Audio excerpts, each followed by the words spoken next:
అమ్మ ఇక్కడ చూడు.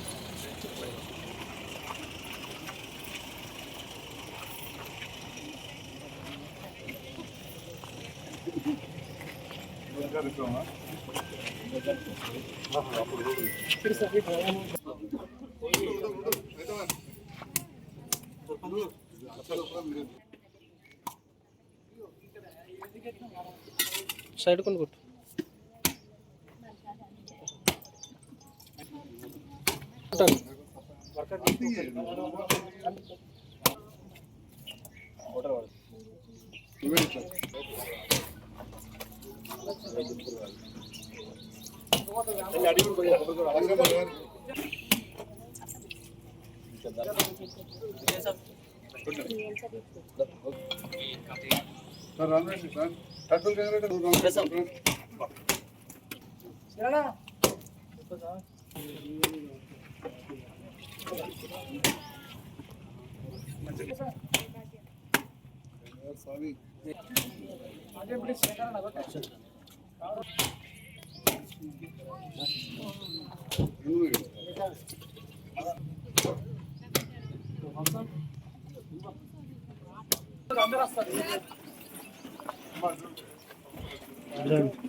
డాక్టర్ సంజయ్ కుమార్ గారికి, గ్రామ సర్పంచ్ అంజయగౌడ్ గారికి, ఎంపీడీఓ గారికి, మహిళా సంఘ అధ్యక్షులకు, మహిళా సంఘ సభ్యులకు, వివిధ గ్రామాల నుంచి వచ్చిన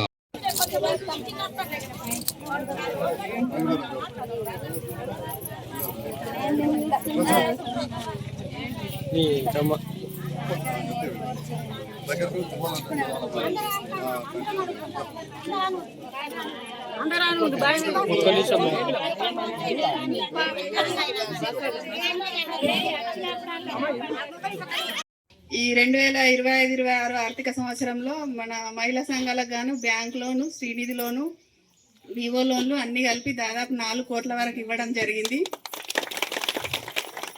రికవరీ పర్సెంటేజ్ కూడా 97-98% ఉంది.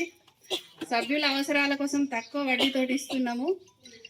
ఇది నాకు చాలా గర్వంగా ఉంది. Thank you. మహిళా సంఘ భవనాలకు ఊపు చేసే సందర్భంలో ఇక్కడ కార్యక్రమాన్ని ఏర్పాటు చేసిన మా ఎంపీడీఓ గారికి, ఎంపీఓ గారికి, ఏఈ గారికి, ఏపీఎం గారికి, వివిధ హోదాలోని అధికారులకు, అదేవిధంగా సభాధ్యక్షులు, మిత్రులు, కిష్టంపేట గ్రామ సర్పంచ్ అంజగౌడ్ గారికి, ఉప సర్పంచ్ నా పాత మిత్రుడు శాంతాష గారికి, అదేవిధంగా మిత్రులు మాజీ సర్పంచ్ రమేష్ గారు, సత్తయ్య గారు, గోపి గారు, అన్న మండల్లో అత్యంత సీనియర్ నాయకుల్లో ఒకరైన పెద్దలు, రైతు నాయకులు, రైతు సంఘ అధ్యక్షుడు ఆత్మ చైర్మన్ గంగారెడ్డి గారికి, రవీంద్రరావు గారికి, బోర్లపల్లి శ్రీనివాస్ సీనియర్ నాయకులు, మాజీ వైస్ ఎంపీపీ, అదేవిధంగా ఆలూరు మాజీ సర్పంచ్, ఇంకా చాలామంది ఇక్కడ వివిధ గ్రామాల నుంచి వచ్చారు. అదేవిధంగా గ్రామ పెద్దలు, మా రైతులు, నా మిత్రులందరికీ, మాజీ ఎంపీటీసీ గారు గంగాధర్ గారికి, ఇంకా ఎవరైనా మిస్ అయితే ఏమనుకోవద్దు, కుర్మపల్లి వివిధ గ్రామాల నుంచి వచ్చిన నాయకులకు, మహిళా సోదరిమణులకు, ఆశమ్మలకు, అంగన్వాడీ టీచర్లకు పేరు పేరున అందరికి కూడా నా నమస్కారం. ముఖ్యంగా మా మహిళా సోదరిమణులకు శుభాకాంక్షలు తెలియజేస్తున్నాను. ఈరోజు కిష్టంపేట, భూపత్పూర్, వడ్డలింగాపురం, అదేవిధంగా కొత్తపేటకు సంబంధించిన ఒడ్రి కాలనీ, చెర్లకొండాపూర్ గ్రామాల్లో మహిళా సంఘ భవనాలు భూమి పూజ కార్యక్రమం మొన్న కూడా ఆలూరు ఆ ప్రాంతంలో చేస్తే రవీంద్రరావు గారు చెప్తారు ఆలూరులో చెత్త లెవెల్కి వచ్చేసిందని చెప్పి స్లాబ్ కూడా పడ్డదట రామరెడ్డి గారు చెప్తారు. అంటే ఈ రకంగా దాదాపు 101 గ్రామాలు ఉంటే 60 పైన మహిళా సంఘ బిల్డింగ్లు మంజూరు చేయించడం జరిగింది. ఈరోజు ఇక్కడికి కూడా 2 బిల్డింగ్లు మంజూరు చేసినాం. మరి వాటిని అతి త్వరలోనే నూతనంగా గెలిచిన సర్పంచ్ గారు ఆడబిడ్డల కట్నం లెక్క జల్దీ చేసిస్తామని చెప్పి కూడా భావిస్తున్నాం. అదేవిధంగా మొన్ననే చిన్నపిల్లల కోసం అంగన్వాడీ భవనాన్ని కూడా ఊపు చేయడం జరిగింది. మహిళల సాధికారత అనేది చాలా ముఖ్యం.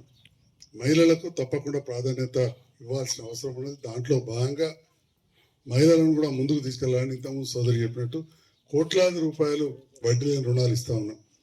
ఈ ప్రభుత్వం వచ్చిన తర్వాత కూడా దాదాపు 1300 కోట్ల రూపాయలు బ్యాంకులకు మన మిత్తి ఈ రేవంత్ రెడ్డి గారి నేతృత్వంలోని కాంగ్రెస్ ప్రభుత్వం కట్టిందని చెప్పి కూడా ఈ సందర్భంగా తెలియజేస్తాం. మహిళలకు ప్రత్యేకమైన ప్రాధాన్యత ఇస్తూ మరి మీరు చూస్తున్నారు, ఇళ్లలో రైతులకు ఒక్కరికే కరెంటు బిల్ మాఫ్ ఉండే, ఇప్పుడు ఎలాంటి పేదవాళ్ళైనా కానీ 200 యూనిట్ల వరకు కరెంటు బిల్ మనకు ఫ్రీ అయిపోయింది. సన్న బియ్యం ఇచ్చే కార్యక్రమం ఉన్నది. దాంతో పాటుగా మనకు బస్సు ఉచితంగా వస్తూ ఉంది. ఆరోగ్యశ్రీ పథకం వర్తింపజేస్తూ ముఖ్యమంత్రి సహాయ నిధి కింద చాలా మందికి కూడా మనం హాస్పిటల్ బిల్స్ తీసుకొస్తే చెక్కులు ఇస్తున్నాం. ఇవాళ 71 మందికి ఒక్క మండలంలో కళ్యాణ లక్ష్మి చెక్కులు గత ప్రభుత్వం స్టార్ట్ చేసి ఈ ప్రభుత్వం కూడా అట్లనే నడిపిస్తూ ఉంది. ఇప్పుడు 2 సంవత్సరాలు 3 నెలలు దాటి 4 నెలలు అయింది. ఈ రోజు 71 చెక్కులు మన మండలమి రాయకల్లో ఇవ్వబోతున్నాం. ఈ గ్రామం నుంచి కూడా ఉంటున్నాయి కావచ్చు. 4 ఉండే పెళ్ళైన వాళ్ళకు 4 చెక్కులు ఇస్తాం. అంటే ఈ రకంగా గత ప్రభుత్వంలో చేసిన పథకాలను కొనసాగించుకుంటూనే ఉచిత కరెంటు కావచ్చు, ఉచిత బస్సు కావచ్చు, సన్న బియ్యం కావచ్చు, కొత్త రేషన్ కార్డుల కోసం అయితే చాలా మంది ఎదురు చూసిండ్రు. నేను అంతకుముందు ఆ ప్రభుత్వంతో పనిచేసిన కాబట్టి ఎట్టి బస్సులో ఆ ప్రభుత్వాన్ని విమర్శించకుండా ఈ ప్రభుత్వం చేసిన పనులు కూడా చెప్పాల్సిన అవసరం ఉంది. ఈ ప్రభుత్వంతో కలిసి పనిచేస్తున్నాం. ఈ కార్యక్రమాలు జరుగుతున్నాయి. ఇంకా మున్ముందు కూడా స్వయాన రైతు బిడ్డ అయిన రేవంత్ రెడ్డి గారు ఒక రైతు నాయకుడు, సామాన్య కుటుంబంలోకి జన్మించి సర్కార్ బల్ల చదువుకున్నానని చెప్తాడు సార్. విద్య కోసం, వైద్యం కోసం అహర్నిశలు కూడా కృషి చేస్తున్నారు. దాంట్లో భాగంగా మరి ఏమొచ్చిందంటే ఈడ అంగన్వాడే కాదు, ఉప్పమడే కాడ మన అమ్మాయిలు చదివేస్తుంది కూడా బ్రహ్మాండమైన స్కూలు, కస్తూర్బా స్కూలు పాతది ఉంటే మళ్ళీ 4.5 కోట్లు మంజూరు చేయించుకొచ్చినా చెప్పి ఈ సందర్భంగా తెలియజేస్తున్నాం. మొన్ననే చూసిన రాయకల్లో గుడ్డివాళ్ళు, చెవిటోళ్ళు, మాటలు రాని వాళ్ళు ఉంటే వాళ్ళ కోసం భవిత సెంటర్ మనం ప్రారంభించుకున్నాం. పిల్లలకు చదువు చెప్పడానికి టీచర్ అమ్మ మంచిగా చెప్తున్నారు. అట్లా ఒక్కటొక్కటి మనం చేసుకుంటూ పోతా ఉన్నాం. వైద్యం విషయంలో వస్తే మనం మంజూరు చేసుకొచ్చిన పల్లె దాఫాలు చేయలే. మీరు అప్పుడప్పుడు టీవీలలో ఉంటారు కావచ్చు. సంజయ్ కుమార్ సార్ అంతకుముందు చాంద్రతోటి ఉండే, ఇప్పుడు ఆంజనేయతోటి అంటే మరి ఇవాళ ఎన్ని పల్లె దాఖలు తెచ్చిందో ఊహ కూడా అందదు. అల్లీపూర్లో, అయోధ్యలో, ఇటుకేళ్ళ, ధర్మాజ్పేటలో, బొర్రపల్లి దానిక పక్క నియోజకవర్గంలో మల్లాపూర్ కొని 2 ఇచ్చిండు. 2 వచ్చినాయి. అడుగుడు 2 రాలే, మొత్తం నియోజకవర్గానికి 2 వచ్చినాయి. నేను ఒక్క మండలంకి 5 తీసుకొచ్చిన. ఈ రకంగా జగిత్యాల్లో మహిళల కోసం బ్రహ్మాండమైన హాస్పిటల్ మళ్ళీ కొత్తగా మీరు ఇప్పుడు రోజుకు పోయి చూడండి, పని స్టార్ట్ అయింది. నేనే ఇప్పుడు చూసి ఇంత పెద్దగా నడుతుంది. మొత్తం మిషనరీ వచ్చింది, ఎంతవరకు నడుతుంది 235 కోట్లతోటి. 235 కోట్లతోటి 450 పడకల హాస్పిటల్. సిరిసిల్లకు రాలే, నిర్మల్కి రాలే, కరీంనగర్ రాలే, పెద్దపల్లి రాలే, మంచిర్యాల, ఇవన్నీ కూడా జిల్లా కేంద్రాలే. అంత పెద్ద ఆసుపత్రికి 235 కోట్లతో మళ్ళీ పని పెడుతుంది. మరి మీరు గెలిపించిన సంజయ్ కుమార్ పని చేద్దాం. పని చేయాలంటే ప్రభుత్వంతో ఉండాలి. అందుకే ఇప్పుడు రమేష్, మిత్రులు అందరూ, ఆదిరెడ్డి అందరం ఒకరికొకరం కలిసి పనిచేస్తా ఉన్నాం. వెంకరెడ్డి లాంటి సీనియర్ కాంగ్రెస్ నాయకులు కూడా కలిసి పనిచేస్తున్నారు.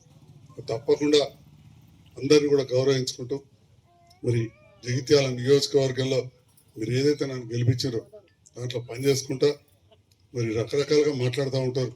ఎంత పని చేసినా 12 ఏళ్ళు అయింది రాజకీయాలకు వచ్చినా కానీ మళ్ళీ సాయంత్రం పూట నా ఖర్చులో మనం నేను దవాఖానకు పోయి 2 గంటలు 3 గంటలు కూర్చొని ఇచ్చిన వాళ్ళ దగ్గర తీసుకుని గరీబ్గా రొట్టితో తక్కువగా చేసాం, ఉచితంగా చేసుకుంటూ పని చేసుకుంటూ వస్తున్నాం.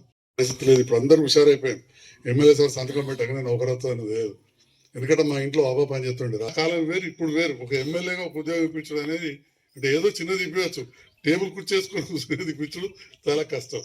కాబట్టి బాగా చదువుకొని అయితే ఉద్యోగాలు పోటీ పరీక్షల్లో నెగ్గి పొందాలి, లేదా వృత్తి విద్యా కోర్సులలో జాయిన్ అయ్యి వారి కాళ్ళ మీద వాళ్ళు నిలబడాల్సిన అవసరం ఉన్నదని చెప్పి కూడా ఈ సందర్భంగా తెలియజేస్తూ మరొకసారి ఈ మహిళా సంఘ భూమి పూజ కార్యక్రమానికి ఆహ్వానించి ఏర్పాటు చేసిన సర్పంచ్ గారికి, ఉప సర్పంచ్ గారికి, గ్రామ పెద్దలందరికీ, అధికారులకు ధన్యవాదాలు. మా మహిళా తల్లులకు శుభాకాంక్షలు.